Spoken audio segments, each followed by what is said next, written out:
I'm Missy Gibbons, and I'm a two-time cancer survivor, and I'm a mother of two, and I have a lovely husband, and I'm healthy now. I was just in my first trimester of being pregnant, and I felt a lump on my neck, and then I had a friend who was a nurse feel it just because it was starting to slightly grow, and she said I needed to go to the doctor immediately. So that's kind of how it stemmed from there, and then didn't even think it could possibly be cancer, but unfortunately it was. Stage 3 non-Hodgkin's lymphoma. So a week after being diagnosed, I immediately started treatment at the med center and had to do the painful decision of doing it with being pregnant too. So we did it because there was no other choice. 4 rounds of chemo I did while I was pregnant out of 6. So. But Landon's healthy today, so very thankful and blessed for that. My mom was my logger. Like she was there from the get-go. Now as a parent, I totally understand where she's coming from. But she wrote everything down because when you get told that diagnosis or when you're in the doctor's room, you kind of just you go into fight mode and you don't even listen to really what's going on. You're just like, I got to do what I got to do.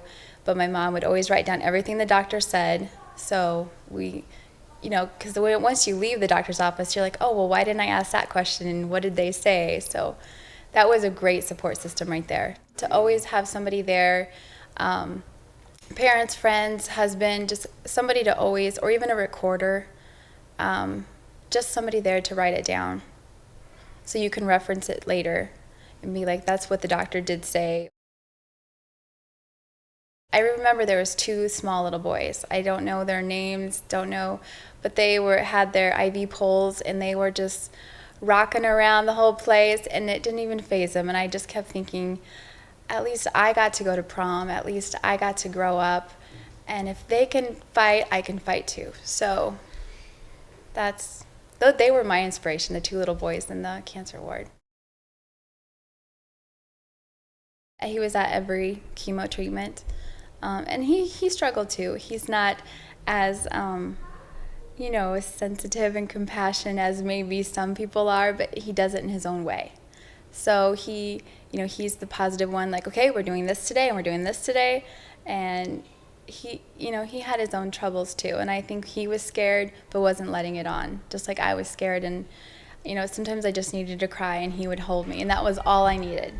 I didn't need somebody to try to fix it because there was no fixing going on from him, but just to silence sometimes is best too. That was really hard.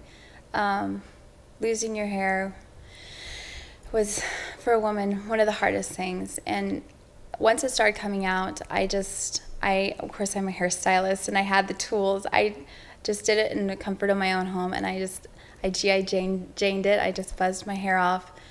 But once you see yourself like that, then it sinks in that you're really sick because it's not you in the mirror anymore.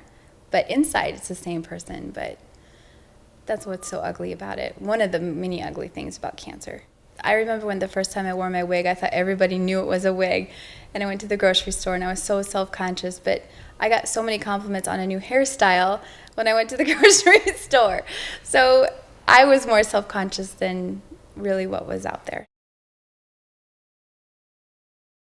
One of my recommendations when people say, what can I do for somebody with cancer, is don't treat them like they're sick. That is the worst thing you could do. They just want to feel like everything's the same, as normal as can be. And but with some compassion too. Just always know that they're probably a little tired. If you're sick, don't go around them. If you have little kids, if somebody could just come in and watch them so you could take a nap, and make dinners or pray for them, that's a big deal too. So, there's lots of things to do, but just the main thing is to not treat them like you're sick, but just show compassion and love for each other.